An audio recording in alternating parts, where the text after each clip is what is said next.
Donc, bonjour à toutes et à tous. Merci beaucoup de m'accueillir aujourd'hui. Merci à l'association et merci à Claire de m'avoir proposé de venir. Donc, en effet, moi, je suis gériatre, je suis aussi docteur en éthique et j'anime plusieurs réflexions éthiques dans les hôpitaux dans lesquels je travaille, mais aussi dans différents lieux, en ville, dans des associations avec des cafés aidants aussi centrés sur des questions éthiques. Donc aujourd'hui, le petit quiz, c'était sur le choix du lieu de vie. Et avant de peut-être de vous proposer des choses faciles à réfléchir, je vais vous proposer des petits détours parce que en décortiquant les mots, je vais vous en sortir un qui n'est pas dans cette phrase-là, mais enfin en tout cas dans ce groupe de mots, mais j'ai voulu réfléchir à ce que ça voulait dire habiter. Puisque normalement, l'un et l'autre, quand vous n'avez pas choisi un lieu de vie, vous avez choisi un endroit peut-être pour vivre, ou pour habiter, ou pour élever, ou pour mourir, mais en tout cas, vous avez choisi quelque chose qui ne s'appelle pas un lieu de vie. Et bien sûr, je me plante, voilà. Donc, habiter, qu'est-ce que ça veut dire? C'est quelque chose qui est frontalier entre avoir. Généralement, on habite un endroit qui nous appartient pas forcément au niveau financier du terme, mais qui est quelque chose dont on a possession, au sens, en tout cas, action. Et puis, c'est quelque chose qui dépend aussi de l'être, puisqu'il y a un lien particulier entre l'endroit qu'on habite et nous-mêmes. On peut parler de son domicile, on peut parler de son chez-soi. Souvent, d'ailleurs, même les gens qui habitent un appartement disent « on va à la maison ». Donc, il y a quelque chose de l'ordre du cocon, de l'ordre de la projection. D'ailleurs, d'un côté analytique, en fait, il y a un parallèle entre notre lieu de vie et nous-mêmes. Il y a une projection qui laisse des fois penser que voilà, dans votre salon, c'est très très bien rangé dans l'endroit où vous interagissez avec les autres, et puis peut-être que dans votre chambre ou dans votre salle de bain, c'est moins nickel et moins obsessionnel sur des façons qui relèvent peut-être uniquement de l'intime. Donc chaque appartement, chaque maison a son identité propre, qui est la vôtre, en tout cas qui est celle de ceux qui y vivent, et quand ils sont plusieurs à y vivre, de leurs identités propres qui s'y croisent. Dans un lieu de vie, c'est un lieu de circulation, c'est pas un lieu statique. L'endroit qu'on habite, c'est un endroit où on rentre, où on sort, c'est un endroit où on passe d'une pièce à l'autre, et si on n'a qu'une pièce, on passe du coin chambre au coin cuisine, on passe de la... Voilà, il y a différentes façons, en fait, de s'y conduire. Et ce qui est important, ce qui a été évoqué à plusieurs reprises, là, depuis, en tout cas, le début de l'après-midi, c'est que, par principe, tout ce qui s'y passe ne dépend que de celui qui y habite. Et qu'on ne peut pas intervenir sur un lieu de vie sans celui qui y vit. Sinon, c'est une violence extrême. Alors, c'est une violence que vous avez peut-être pu percevoir dans vos pratiques. C'est une violence qui est bien décrite par les personnes, par exemple, qui sont accumulatrices et qui, parfois, quand elles sont hospitalisées, les mairies décident de tout virer, de tout nettoyer pour alléger et tout, parce que vous comprenez, c'est que des déchets docteurs. Ben, ces personnes, quand elles rentrent chez elles, c'est plus chez elles. Et elles ont l'impression d'être toutes nues, elles ont l'impression que... Voilà, c'est une grosse agression. Et pour ceux qui se sont fait cambrioler, vous savez que quand quelqu'un rentre chez vous, ben c'est comme s'il était rentré dans votre chair. Il y a ce qui est souvent décrit, c'est quelque chose qui ressemble au viol, en fait, comme ressenti. Donc, dans l'habitation, dans le fait d'habiter, il y a de l'appropriation de l'espace, il y a de l'aménagement de l'espace, il y a de l'attachement à l'espace, et il y a ce qu'on appelle de l'ancrage. C'est-à-dire que c'est aussi l'endroit, un peu l'endroit où on recharge ses batteries, l'endroit où, en fait, on se sent chez soi, droit, aligné, etc. Donc tout ça, est-ce que c'est mobile? Si on parle de dedans, puisqu'a priori, tout ce que j'ai décrit, c'est le dedans chez moi, ça veut dire qu'il y a un dehors, puisqu'il faut pouvoir poser une frontière. Cette frontière, elle a une porosité qui peut être parfois plus ou moins nous rendre service, et alors quand on regarde le dehors, eh ben, alors là, même en parlant purement d'un côté individuelle, sans parler de maladie. En fait, quand on regarde à quoi ressemble le dehors de nos cités aujourd'hui, qu'elles soient des cités urbaines ou des cités moins urbaines, eh ben, aujourd'hui, la plupart des choses ne peuvent se faire qu'avec une voiture s'il n'y a pas de transport en commun. Et il n'y a pas toujours des transports en commun. Il y a très peu de mobilisation des services publics pour rendre, en fait, la cité agréable aux mal marchands. Je ne parle pas des roulants, je parle des mal marchands. Et que le petit banc qui vous rendait bien service, parce que là-dessus, on pouvait s'asseoir là, au bout de 50 mètres, pour pouvoir aller à la boulangerie qui est à 100 mètres. C'est rien 100 mètres. Mais quand on est tout raide, c'est compliqué pour y aller. Ou quand on est tout essoufflé, c'est bien sympathique de pouvoir s'arrêter sur ce petit banc. Mais ce petit banc, eh ben, on l'a enlevé pour mettre plein de trucs. Ou aussi en disant que ça sert qu'à rassembler des jeunes le soir, etc. Et on n'a pas du tout, en fait, dans nos villes françaises, ou très très peu, on commence à voir apparaître des réflexions autour du grand âge. On n'a pas du tout les approches qu'on appelle dans les pays anglo-américains le dementia friendly, c'est-à-dire de penser que l'autre puisse être différent. Pas dépendant, différent. Et d'accepter en fait toutes les gammes de différences qui puissent exister pour faire qu'en fait les choses lui soient facilitées et qu'il n'ait pas à justifier de cette différence-là. Voilà. Donc en pratique, je vous parle de France, quand on réfléchit, il y a eu des endroits où on a proposé des choses et où on propose, comme nous avons vu, avec des réflexions d'ergothérapeutes, de plein de gens, des modifications, y compris du mobilier urbain, y compris du mobilier intérieur, voilà, mais pas que du mobilier. Et en pratique, en France, on n'aime pas trop qu'on touche aux choses auxquelles on a l'habitude. C'est un truc qui est très de chez nous, ça, et il y a une étude INED qui est assez intéressante qui montre que les aidés ne sont pas d'accord pour qu'on bouge les choses pour que ça aille mieux, sauf s'ils ont mal. Quand il y a de la douleur, on accepte à peu près tout. Quand il n'y a pas de douleur, j'entends de douleur physique, hein, je ne parle pas de souffrance morale. Quand il n'y a pas de douleur, la première réponse c'est non, après on peut réfléchir. Et si vous voulez aller regarder un peu plus loin, il y a un logement qui est très intéressant qui s'appelle le logement du bien vieillir à Dax, où il y a plein d'adaptations qui ont été pensées et créées, en fait pour adapter le logement en permanence, le logement et son extérieur, à différents niveaux de handicap qui pourraient arriver ou pas, c'est-à-dire que vous pouvez y vivre, que vous soyez totalement fonctionnel ou avec des niveaux de dépendance. Alors, puisqu'il y avait marqué lieu de vie, je vais vous faire un petit catalogue des lieux de vie. Hein. Le premier, c'est chez nous, ce qu'on appelle le maintien à domicile. Donc, pour qu'il y ait un maintien à domicile, faut qu'il y ait un aidé. En tout cas, il faut qu'il y ait quelqu'un qui ait envie de s'y maintenir. Et généralement, il faut qu'il y ait un aidant. Parce que le maintien à domicile, là on parle de stade sévère, sauf si la personne est totalement dépendante, mais à ce moment-là, on peut faire tournicoter des aidants professionnels qui vont passer et puis partir. Mais il y a quand même un temps de solitude important.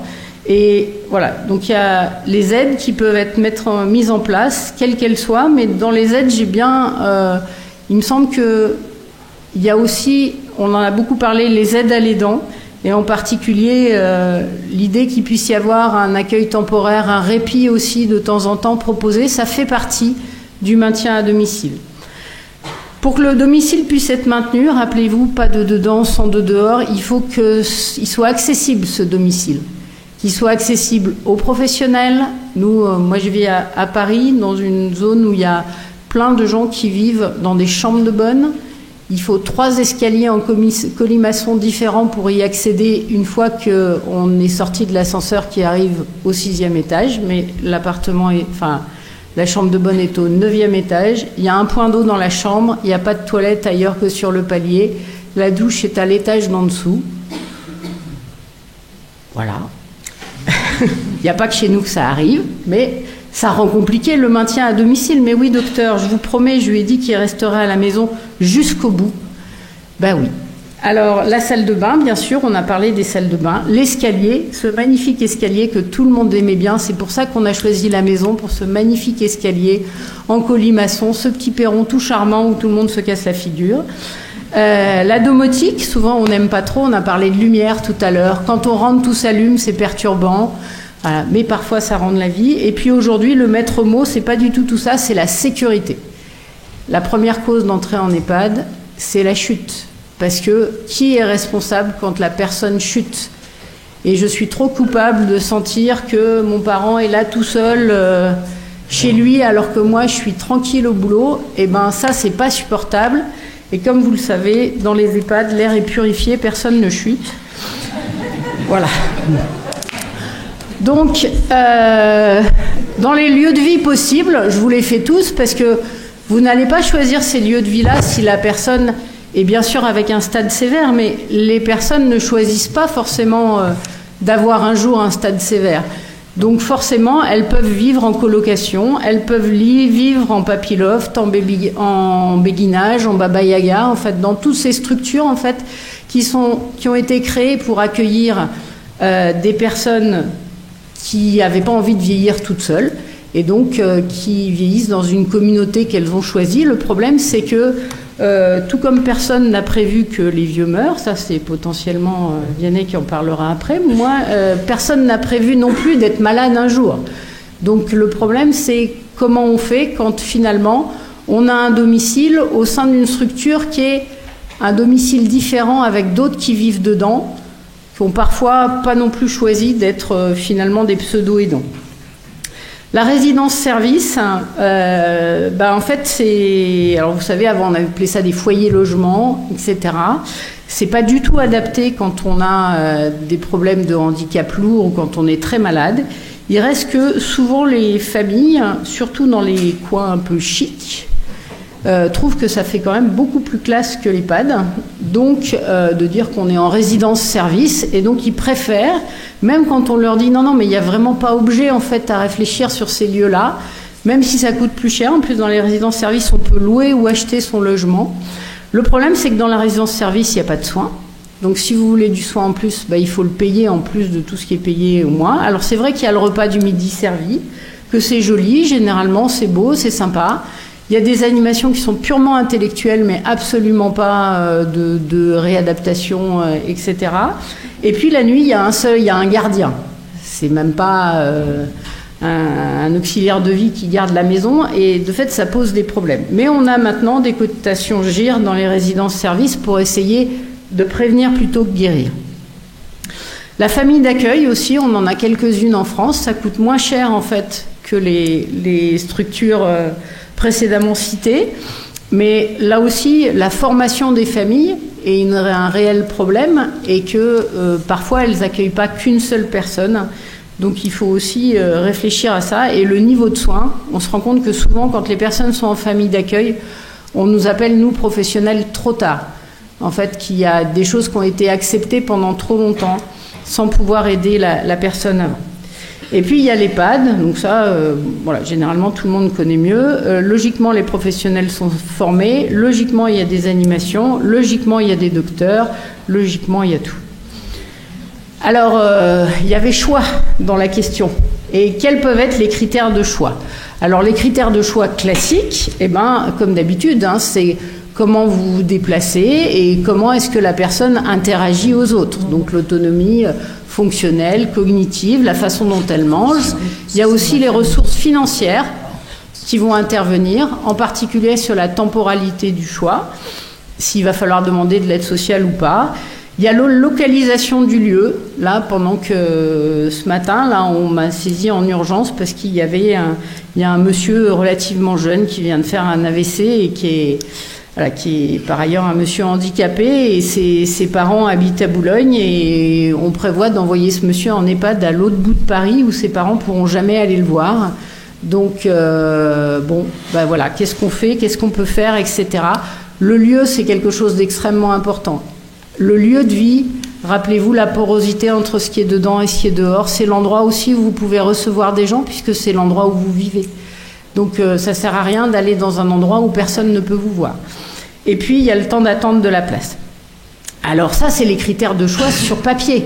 Mais après, il y a les vôtres, ceux qui sont intrinsèquement dedans et que personne ne peut choisir à votre place. Donc, est-ce que vous voulez avoir vos animaux domestiques ou pas avec vous? Quel type d'animation, qu'est-ce que vous aimez faire comme loisir? Parce que j'ai un langage professionnel, mais est-ce que vous avez besoin d'un jardin pour vous promener? Est-ce que vous avez besoin de faire du jardinage parce que c'est vous? Est-ce que vous êtes un théâtreux, un fumeur? Plein d'EHPAD où on me dit maintenant, nous, on refuse les fumeurs. Ah bon? Comment on fait? Où est-ce qu'on va les mettre, les fumeurs? Il y en a quand même plein. Bah oui, parce qu'ils vont sur le balcon, ils risquent de tomber. Donc, comme on est sécuritaire avant tout, pas de fumeurs, c'est plus simple. Donc, j'ai des patients qui m'expliquent qu'ils fument en cachette dans les toilettes. Voilà. On est bien. Les troubles visuels, là aussi, si dans l'EHPAD, il n'y a qu'un escalier aussi beau que chez lui, eh ben, ça risque de poser problème. Les troubles de la déglutition, on en a beaucoup parlé cet après-midi. Et puis... on a tendance, en fait, en tant que professionnel, à toujours regarder les dés, mais là, il faut aussi regarder les dents, en fait, parce que parfois, il y a possibilité de réfléchir en couple ou dans les dents parents-enfants, dans les différentes façons de voir les choses. Et puis, en particulier, dans la maladie à corps de Lévy, il y a la nuit. Il y a qu'est-ce qui se passe la nuit. Et c'est important de trouver un lieu de vie où le temps de nuit puisse être respecté, ou le temps de l'autre, ou en fait la nuit c'est pas retourner dans votre chambre ou être enfermé dans sa chambre, mais c'est un moment où potentiellement il puisse y avoir un atelier de tisanerie, un autre temps en fait qui n'appartient qu'à celui qui se lève. Et puis la question du choix, c'est quelque chose d'important. Souvent en fait, quand la maladie avance, on parle de moins en moins aux patients et on parle de plus en plus à l'aidant. C'est bien plus simple, ça va plus vite. Et en fait, après, au bout d'un moment, si l'aidant est fatigué, on peut aussi changer, en fait, passer au-dessus de ce fonctionnement. Et il faut voir, en fait, ce fameux choix du lieu, pour qui il est fait. C'est-à-dire, est-ce qu'il est fait avec une démarche pour aider la personne malade, parce qu'on a l'impression qu'elle n'est pas bien là où elle est actuellement. Est-ce qu'elle est faite pour aider les dents? Est-ce qu'elle est faite plutôt pour contrer les dents qui, dans son épuisement, ne voient plus l'aider? Ou est-ce qu'elle est faite par les choix d'autres personnes complètement, et en particulier les professionnels ont souvent tendance à dire « moi je sais ce qui est bien pour vous ». Et donc, comme moi je sais, c'est forcément comme ça que ça va se passer. Alors, il faut bien voir qui impose quoi. Les services sociaux sont très très forts là-dessus, hein, pour dire ça, les assistantes sociales, elles savent bien vous dire ce qui est bon pour vous. On a plein de jolies situations éthiques à analyser, et je dis éthique parce que je vous ai sorti le triangle de Paul Ricoeur pour analyser les choses qui peuvent rendre service dans bien des cas. Le triangle, il vous dit « je, tu, il ». Donc, je, c'est moi, qui que vous soyez, c'est toujours moi. Tu, c'est celui que je regarde. Donc là, eh ben, ça va être la personne malade en stade sévère, où je me dis, ok, ben, ça a l'air compliqué là où vous vivez aujourd'hui. Et le il, eh ben, c'est tous les autres qui participent en fait à la discussion, mais qu'on ne voit pas forcément. Alors bien sûr, il peut y avoir les dents, il peut y avoir les enfants qui sont loin, mais qui ont une très très bonne avis sur ce qu'ils veulent de la situation. On ne va pas vendre la maison, docteur. C'est hors de question. Oui, on n'y va jamais, mais on ne veut pas vendre. Elle est dans la même famille depuis 500 ans. Voilà, bon, ce genre de truc, mais il y a aussi, on l'a cité, la ville qui veut absolument récupérer cette chose-là. Il y a aussi le secteur social qui pense que pour ce monsieur-là, il n'y a que ça à faire. Il y a aussi, en fait, pour toutes les situations, il y a quelqu'un d'extérieur qui nous dicte des choses. Et il faut savoir décortiquer ça pour essayer de prendre peut-être la meilleure, en tout cas la moins mauvaise des solutions. Et pour vous donner quelques petits outils, je vous ai sorti la charte éthique et d'accompagnement du grand âge qui, à mon avis, peut fonctionner à tous les âges. Vous pouvez la retrouver gratuitement sur le site de l'Espace éthique d'Île-de-France. Et donc ça, c'est la même, mais en plus lisible. Et vous voyez, dedans, il y a... le point 5, reconnaître le besoin pour chaque personne d'avoir une vie relationnelle, une vie sociale et familiale, une vie affective et une vie intime. Et le 7, faites en sorte que chacun puisse bénéficier, jusqu'au terme de son existence, de la meilleure qualité de vie possible. La qualité de vie, ça ne dépend pas que de celui qui regarde. ça passe avant tout par celui dont c'est la vie. Et plutôt que de penser à sa place, il faut regarder aussi comment lui se comporte dans cet événement-là. Alors, en conclusion, il faut oublier tout ce que j'ai dit. L'oublier pour les patients, mais le réfléchir pour nous aujourd'hui. Je pense vraiment que le choix du lieu de vie, c'est une réflexion à tout âge de la vie et sans attendre d'être malade ou quoi que ce soit. Chacun d'entre nous, on vit dans notre petite bulle en disant qu'il ne nous arrivera jamais plein de trucs. Mais il y a une réalité, c'est qu'en France, on a beaucoup de mal à réfléchir sur son domicile et à faire évoluer nos domiciles. On reste beaucoup, alors peut-être qu'on change au début quand on est étudiant, mais après on reste beaucoup vissé au même endroit. Alors que ça, il y a plein de choses qui pourraient être anticipées pour qu'elles soient plus simples au fil de la vie. La deuxième chose, c'est que, comme on l'a beaucoup dit, l'aidant est la clé. Donc il faut réfléchir des choses tous ensemble, mais avec l'aidant, pas tout seul dans son coin, et en particulier quand on est en stade sévère, mais tout le temps avec l'aidé et l'aidant, et pour pouvoir faire à chaque niveau une réflexion individuelle et collective. Et donc, oui, habiter à un endroit, c'est important, mais ça n'est possible, quel que soit l'endroit, que si on maintient le lieu social. Sinon, on crée de l'isolement, on crée de la souffrance et on précipite la mort. Et d'oser l'extérieur, c'est-à-dire qu'il ne faut jamais concevoir le lieu où qu'il soit comme un enfermement. Voilà ce que je voulais vous dire aujourd'hui. Je vous ai confié quelques bonnes lectures, et entre autres le Roi Merlin Source, qui n'est pas un magasin de bricolage, mais qui est un lieu de réflexion qui finance des thèses d'ergothérapie et qui a des thèses d'architecture extrêmement intéressantes.